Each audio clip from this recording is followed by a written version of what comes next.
So last year, after the failure of Proposition 8, I was downtown Portland at this rally to get people riled up and get people pumped up to fight for our rights again, yet a second, a third, and a fourth time. And as I'm sitting in this crowd with my best friend and my Great Dane, this woman, Laura Calvo, stands up on a park bench and calls me up by name and says, "Stephen Cassell, are you going, come up here, talk to us." As I'm sitting there, and I look at my friend, and I hand the leash to Ryan, and I say, "Hold the dog," and Ryan's like, go, go ahead, you can do this. And as I'm walking up there, I'm thinking, do what? What am I actually doing? What am I talking about? And so I had to think of why I'm speaking about this, why I'm talking about marriage, and what does marriage mean to me?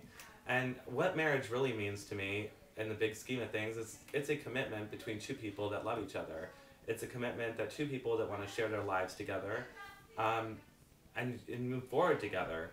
And I don't understand why that's so horrible, why people would want to stop people that love each other, that care about each other, that want to build lives together from doing that. It seems basic to me. It seems that it's a basic, inevitable human right.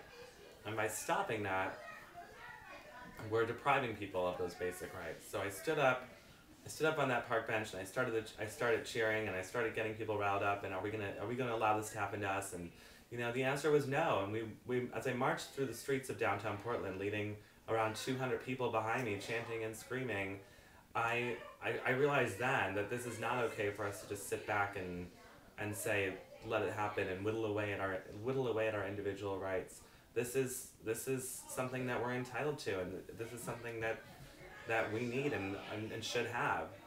And that's why I'm asking you to sign the Freedom to Marry pledge today.